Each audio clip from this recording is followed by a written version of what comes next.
Now it's time for Chapter 3 of Malcolm, the Boy Who Can Talk to Dogs by Karen Bayley, read by me, Joe Lycett. The next time I had a chance to talk to Freddie, we were sat on a coach on the way to some posh stately home, a school trip. Normally I hate school trips. Not having to wear school uniform makes me stand out even more. I'd love to have trendy clothes and brand new trainers, but we can't afford them, and with Dad still missing, we'd had to tighten our belt, if we could afford one, even more. Mum tried her hardest and would scour charity shops to try and find stuff that was fashionable, but it never fitted quite right. My latest pair of jeans are a couple of inches too short. It looks like I'm about to go for a paddle in the sea. Or as Tom, the school bully, said, "Looks like your trousers have had an argument with your shoes." However, Freddie and I had so much to talk about, I didn't give two hoots what I was wearing. We hadn't had a chance to talk since the park, as Freddie had to rush off to see her auntie's new baby. She'd saved up her pocket money and bought it a new woolly hat. Although she said she wished she'd bought a bigger size, as it was so ugly she should have bought the one that covered its whole head. As soon as we sat down, Freddie blurted out, "Can you talk to any dog?" "I don't know, and keep your voice down. I don't want anyone else to know." "Why not?" "I don't know, I feel that there's some special reason why I can talk to dogs. I don't know what it is yet, but I think it might be really important." "Why do you think it's you, though?" "I don't know. I wish Dad was here. He'd know what to do." Dad always seemed to know what to do in weird situations. He's a quiet man who, like me, doesn't have many friends, but is incredibly clever, which made it all the more confusing that he'd got lost. Mum and I had been back to the police station and looked in the lost property room, but he still wasn't there. So where was he? We eventually arrived at the stately home and piled off the coach. The bulldog, Mrs. Bull, split us into groups. Luckily, Freddie was with me. Unluckily, so was Tom, the school bully, and his sidekick, Johnny. I love stately homes. Mum and Dad are members of the National Trust, a sort of charity that looks after these houses, and at weekends we often visit them. Freddie would come too. Whilst Mum and Dad listened to the tour guide, Freddie and I would wander off and pretend it was actually our own house and we lived there. I once dared Freddie to shout out the window. I never thought she would. She saw some people on the grass outside, opened the bedroom window and shouted in a really posh voice, "Oi, you! Get off my lawn!" It was so funny. They ran about knocking each other like a load of skittles. We hid behind a big vase-like thing, and I laughed so hard that a little bit of wee came out. When we got off the coach, Mrs. Bull gave us all a clipboard and pencil and then handed out worksheets. Another note for any teachers reading this or watching this. When we go on a school trip, please, please, please let us just enjoy it. Don't give us a load of stupid worksheets. We only whack each other on the head with these clipboards when you're not looking. Oh, and we never fill them in properly because we know you just throw them in the recycling when we get back to school. At the house, we were led off into a room where a ruddy-faced tour guide started to tell us the rules of walking round the house. Apparently, the lord and lady of the manor still lived in the top of the house, which we were strictly forbidden to see, as it was their private quarters.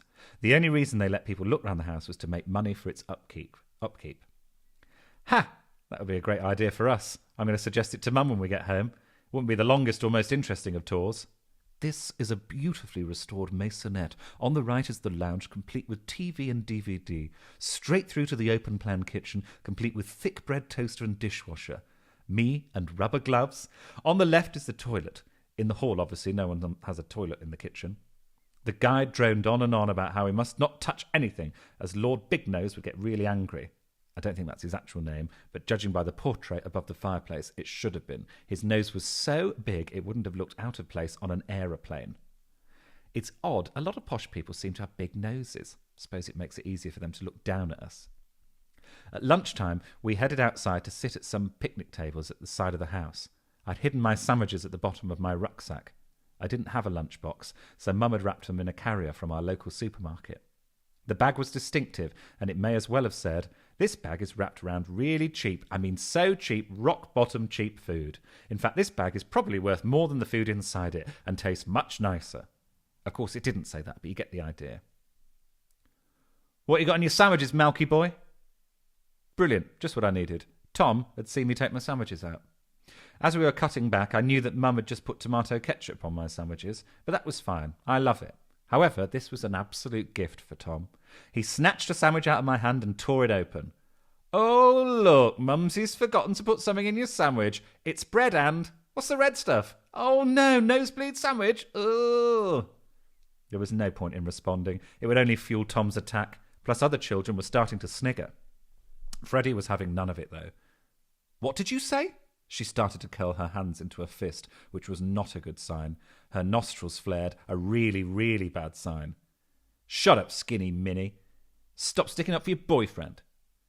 Oh, Freddie hates being called skinny.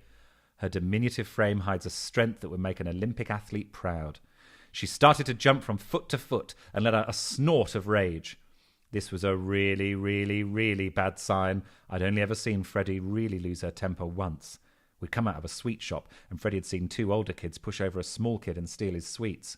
Freddie was like Wonder Woman. She threw off her coat and within seconds had one boy in a half Nelson, a quite difficult wrestling move where you have the opponent's arm twisted up behind their back, and the other she held up by the tip of his ear. They handed over the sweets and apologised straight away. Now, when we see them in the street, they always cross to the other side. She never told me how she learned to do it, but it's rumoured that her mum used to be a wrestler. Once, when playing hide-and-seek, we found a sparkly leotard in her mum's wardrobe with gripper on it. Fortunately for Tom, Mrs. Bull had spotted Freddie. "Frederica Salmon, sit down at once. Please remember you are representing St. Judith's Academy." Freddie slumped back on the bench. Grr. Just then a posh man in a tweed coat with a huge nose came through the small wooded area with two noble-looking King Charles Cavalier Spaniels. I knew what they were because my mum's aunt, my great-aunt, has one. She's always bragging how they'd been popular with kings and queens in the past and were considered royal dogs and could go where they liked. Well, of course they can. Who's going to say no to a king? "I'm terribly sorry, Your Highness. We're not dog-friendly. Dogs can't come in here. Oh, where's my head gone?" Obviously, it would have been very difficult for them to say that last bit if their head hadn't been chopped off. Also, in olden days, the dogs are bred to keep ladies warm on long coach journeys, and this is the icky bit, eat lice off them. Although they were posh and wore fine clothes, they were still quite smelly and dirty. I started to get that tingly feeling again. Oh no, was one of these dogs going to talk to me? Not here, surely, in front of everyone. The dog just barked, yap, yap, yap, then ping! Oh no, more smelly children. I know, Tabitha, grubby little urchins. How rude. They weren't talking to me, they were talking to each other. And I could understand them.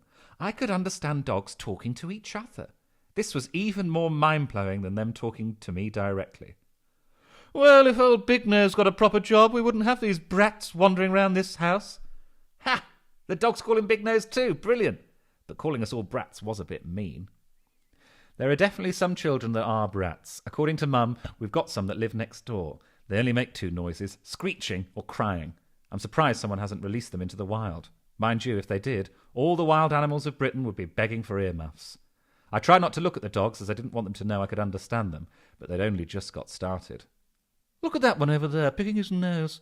Wouldn't catch me doing that. Well, to be fair, you'd struggle, what with only having paws. I looked around and lo and behold, the children they were talking about was Tom, the school bully, the disgusting school bully. He'd not only picked his nose, but was scrutinising the contents. What was he expecting to find? He looked up, saw me watching him, rolled up the bogey, and flicked it at me. I was too shocked to move. It didn't hit me, but landed with a plop right on the top of my sandwich. I know my sandwich didn't have much of a filling, but as fillings go, that wouldn't make my top 10. Freddie saw what had happened and was furious. Oi, what's the matter? Fed up of eating them yourself? A lot of the children heard this and started laughing. Tom was furious. Shut up, matchstick legs. I'm surprised those things hold you up. Another dig about her size. There was no stopping her now. She jumped up and launched herself at him, but he was too quick. He stuck his foot out, tripping her up, sending her flying across the lawn, almost falling on top of the dogs. Good grief, the brats are fighting. That skinny one nearly fell on me. Ha ha ha, you nearly fell on that mangy old dog, Tom sneered. I could tell the dog had understood because it turned on Tom and started growling. Mangy, mangy, I am a dog of the royal court. How dare he? Tom then picked his nose again. Good grief, he got a nose full. Rolled up another bogey and flicked it at the dog. I hadn't intended to get involved, but couldn't help it. I'm really sorry. My friend didn't mean to fall on you, but that boy picking his nose is a terrible bully. The dog turned and looked at me. Was that you? Did you just talk to me? How did you do that? Yes, sorry to interrupt, but that boy is a horrible bully. He just flicked a bogey at you. A bogey? What is a bogey? I hadn't expected him to ask me that. I thought everyone knew what a bogey was, but seeing as dogs can't pick their noses, I suppose it makes sense they don't know what one is. How on earth could I explain? It's a horrible green thing that lives up your nose? No, that doesn't sound like sounds like an alien. Imagine if they were alive, how freaky that would be. It's like a lump of green Play-Doh up your nose. No, that's not right either. Children want to play with them. I tried to think what dogs would find really disgusting. Then I remembered. Worming tablets. Uncle George had spent ages trying to get Curtis to take one. He pretended it was a treat hidden in his food, even put it in his mouth and held his jaws shut. But Curtis kept spitting it out. It was only when Uncle George threatened to push it up his bum, he opened his mouth and swallowed it. It's like those worming tablets that humans try and hide in your food so you'll take them. That worked. The dog looked furious. Maybe he'd had a tablet up the bum too. Did you hear that, Tabitha? That boy flicked a worming tablet at me. I made a mental note to myself to tell Freddie that I'd convinced a dog that a bogey was a worming tablet, but that could wait. A worming tablet? That's dreadful. We can't let him get away with it. We must need to teach him a lesson. Wow, really? Can you do that? What are you going to do? Wait and see. Anyway, how come you can talk to us? Oh, no, not that again. I was getting fed up of explaining. Besides, I didn't know the answer. I just shrugged my shoulders, which seemed to be answer enough.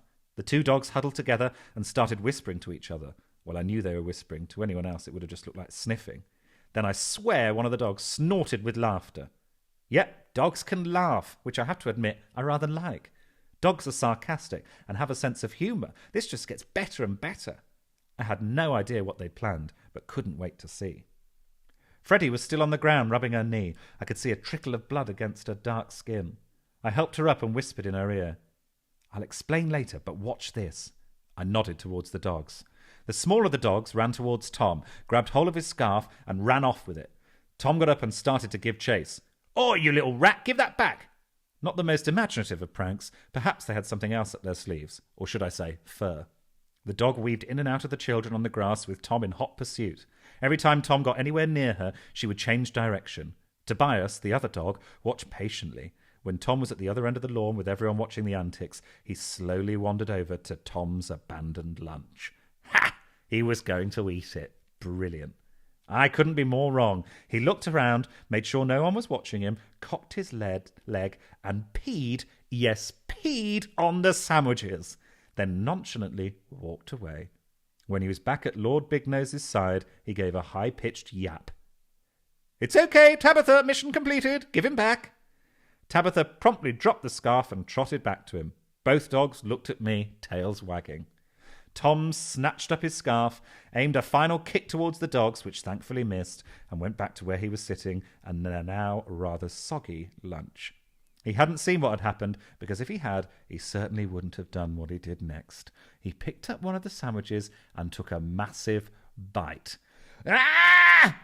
Tom went a bright shade of green, then violently vomited onto the grass. That was too much for Lord Big-Nose, who really didn't like children and hated them being on his property. You disgusting little vermin! How dare you be sick on my newly laid lawn? You can jolly well clean that up! Ha ha ha! As anyone knows, the second worst thing than being sick is having to clear it up. Now Tom had done the first, and will have to do the second. Lord Big-Nose turned on his heel. Come on, Tobias, Tabitha, you may be dogs, but you have far better manners. I don't think weeing on someone's sandwiches is particularly good manners, but I certainly wasn't going to tell him. One of the dogs, Tobias, came over to me, sat down and raised his paw. I high-fived him, and off he went. Freddie had seen it all, her smile so wide she looked like one of those grinning frogs. Another thing to add to the list dogs can do. High five. We'll be back.